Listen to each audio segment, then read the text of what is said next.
Alright, what's up guys? Sean here from Plus 2 Soul. So I'm here with Plus 2 Soul member Kit. He just came back from New York for WGP.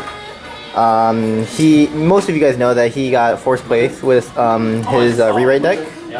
So he's going to go ahead and do a deck profile, and then we're going to do an interview at the end. So go ahead Kit, start it off. Alright, first off, like, rewrites played a little bit differently. It's like more focused on ending the game than like having staying power or like healing a lot like most other decks do. So at level 0, just run like pretty much runners. They come into play to give 500 to the end of turn to a card that's level 1 or lower. These are just pretty much there to like build hand size and run away from things at level 0 so you can get to level 1 faster. I did for 1, 2, 3, 4, 4, and 4. Then for more of my beater stuff, I have 3 level 0 suiciders that also, when they reverse an opponent, I can pay 1, ditch a card, and then salvage a card. This is usually used to like get any important cards I need for my level 1 game. And then occasionally, if possible, like get level 3s if I can actually kill something later on in the game. Right now I run 2 of these beater Chihayas that are 3/5 that you have to reveal the top card of your deck, and if it's a level 2 higher character, it has to tap. Right now I only ran it in the tournament because that was like one of the slots that I had to fill, and I've always been using it before the ban list, but like now I'm probably going to change it. But yeah, these are just basically there to beat up on your opponents who don't have anything that can deal with the 3/5. And usually this becomes 4K with the right support, or even 4/5. And then for my brainstorm, I have the Inoue in swimsuit. Gives 1K to center on my turn, and then the brainstorm ability is middle floor every climax. Give a soul to a character of my choice. A lot of Japanese players are playing the Lucia green one, but I like dealing damage to my opponent because at the end of the game, sometimes I can mill a lot of my deck to get exact damage, or if I'm like for some reason really far behind on damage, which is really bad for this deck, I can use this brainstorm a couple times and maybe like even it out.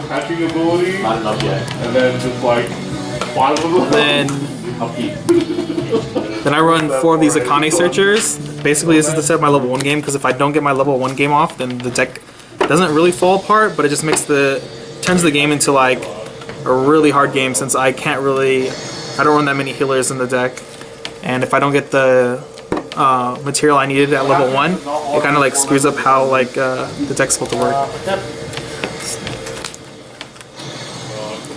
And then I use these as one of my main supports. It's has pay 1, draw 1, discard 1, and also has I can tap it to give one of my characters 500 till the end of my opponent's turn. This is basically used to keep my level 2 beater alive from level 1 and level 2 onward.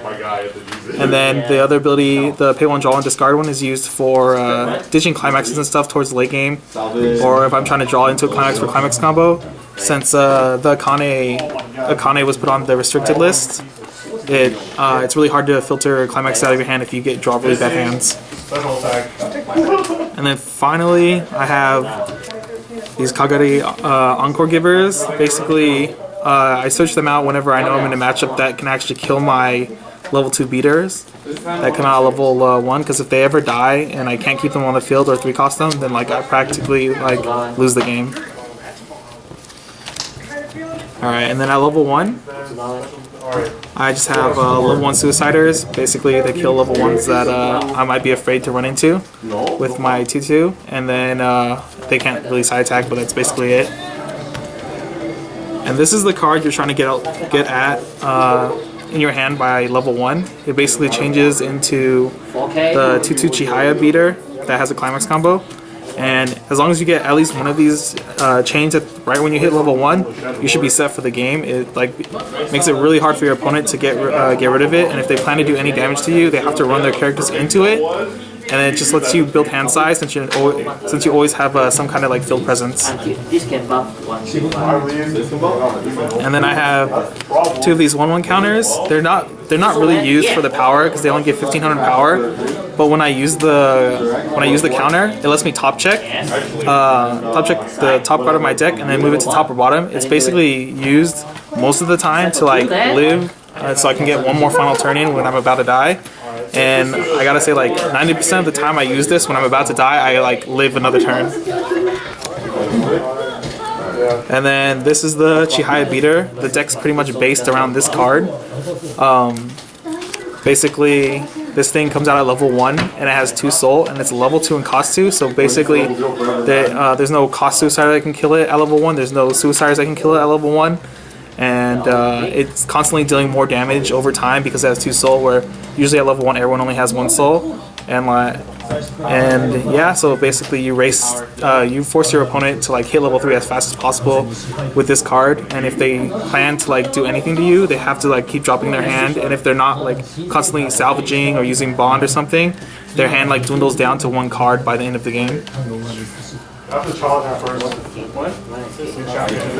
This is the support for the deck. Like I said earlier, the deck isn't really based on healing or anything. It's about ending the game like as cleanly as possible.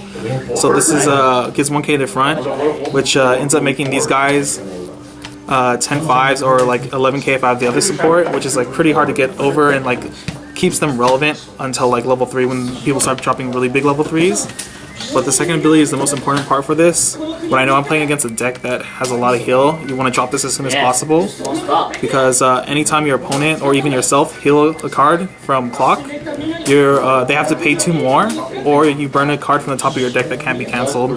This way it like forces your opponent to pay out more stock to decompress their deck more, or like forces them to not heal, so you can keep winning in the damage race. And then I just have one 2/1/3k counter for things like on reverse, like sending the clock and stuff like that, or if I need to keep one of my 2/2s alive at level 2 or 3. Really bad. And then like there's this small contingency plan here. I have 2 healers that become 13k base if I pay out, or when I play them, I have to pay out all my stock. Then they become 13k base. And basically they're used to either, if I need it, to heal, or have a really huge beater at level 3 that like my opponent can't deal with, so I can get rid of their field. So like I said earlier, sometimes like most of the games, your opponent's hand size will like dwindle down to 1 card if they're not constantly brainstorming or salvaging some way. So this card helps keep your hand very tiny. And then I have 4 of this level 3 Chihaya. Basically, game plan for the deck after you get the 2/2 out is like hold 3 of these into your hand, because by the time they clear your field at level 3, you drop 3 of these. And what these cards do, when you play them from hand, the turn you play them from hand, they pretty much gain shot trigger. So you use this to close out the game usually. It forces your opponent to like have to like cancel 6 times or they die. And then the other ability, if I need to hit for exact damage or side for 1 or anything like that, it's on attack. I can pay 1 ditch a card and all my characters gain 1 soul and 500 for the turn. And then 4 gates for the climax combo for the 2/2. And then, yeah, 4 more gates because gates are great. Yeah, I like hand. But yeah, that's pretty much it. Alright, so that's the deck profile. So if there wasn't no ban list for rewrite, do you think you would have done a lot better? If there was no ban list for rewrite, if they didn't hit rewrite at all, like the tournament would have been 100% free no matter what happened. Like I could have drawn 8 climaxes at the start of the game and probably still would have like got first. That's how like retarded the deck is, especially since a lot of the players there, I don't think a lot of them play against rewrite often because none of them really had no answers for the 2/2 or anything, and I was like one of the only people playing rewrite there. And I think the other player that was playing rewrite didn't really have this version of the deck. It was more like of a fan-based deck. Okay. So yeah. So why did you choose the level 2 instead of the other restricted cards? The 1/1 changer. Oh, yeah, changer. Sorry. Well, since they put the Butler support on the ban list, or on the restricted list, I guess I should say, that card has become like pretty much useless. It was like a $5 uncommon before. Now it's like 30 yen uncommon. That's true. Yeah, because without that, before that card used to keep your 2/2s alive like forever, like indefinitely, and would boost them up to like base 11/5, since they can tap and buff Chihayas, because the deck before was practically like 99% Chihaya cards, and then it just made it really hard for any deck to deal with that. On top of that, it made your runner into a level 1, so it could kill Suiciders at level 0, and then even if you're not using the Encore ability it gives you to like bring back the 2/2, you can keep bringing back your level 1 Suiciders with it, which is pretty silly, especially if your opponent's like just dropping like 1/0 beaters or even 1/1s that you're kind of afraid to run into. Well, I guess like back then you weren't really afraid to run into anything, but yeah, basically that. And what do you think about the tournament format? Like I've heard a lot of bad, like really bad things about it. Yeah, about that. Basically, it was Alright, well, let's actually explain what the tournament format was. Alright, for those that don't know, the tournament format was like double elimination Swiss, which isn't actually a bad format in itself, especially when you know you're going to be there a long time. It kind of speeds up the process of eliminating people.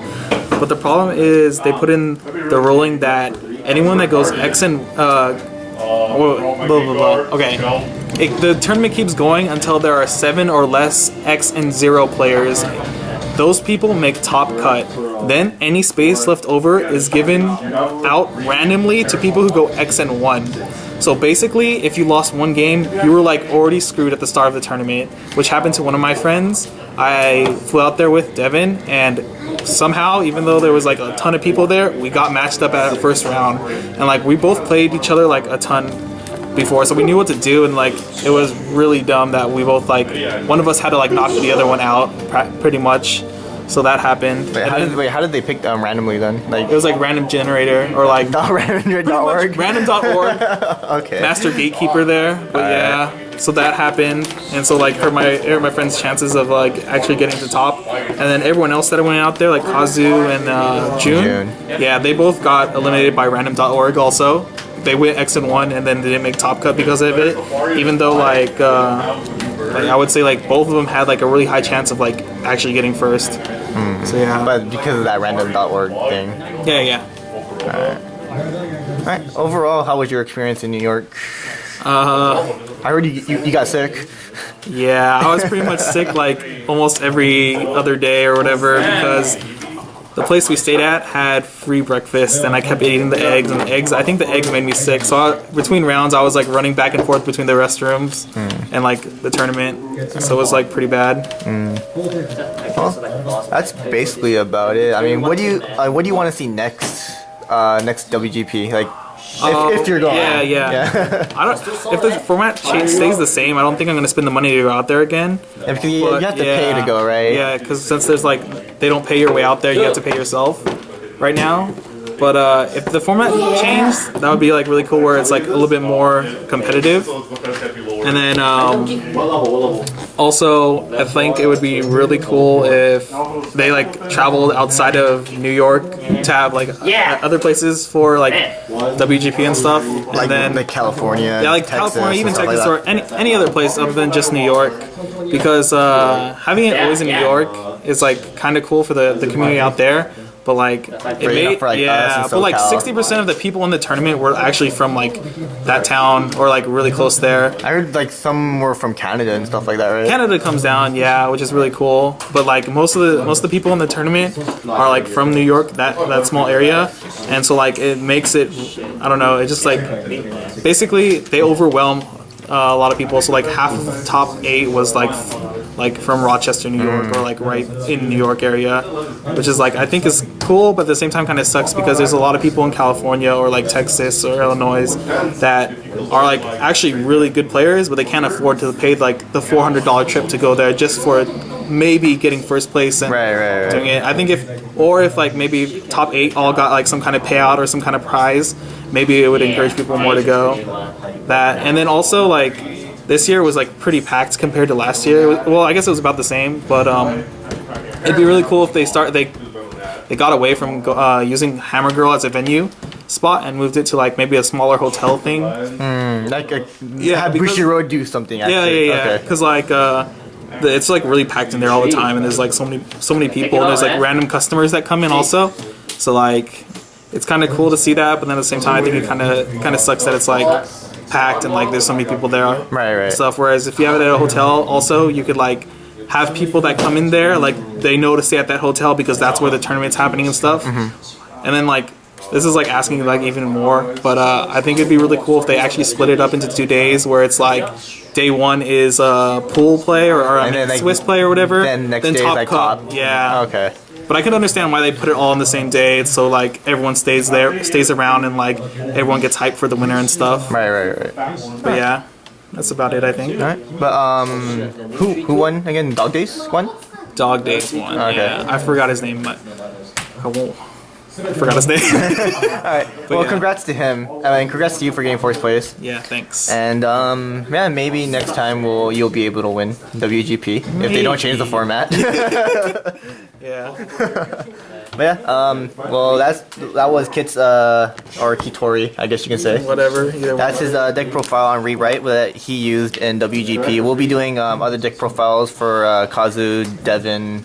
Who else? June and maybe Jen because she had Lucky Star. Yeah. But anyways, yeah, that's basically about it, guys. All right, I'm Sean from Plus 2 Soul. This is Kit. You lost. And we'll see you guys later. Subscribe, like Facebook page, yada yada yada yada. All that fun things. Yay.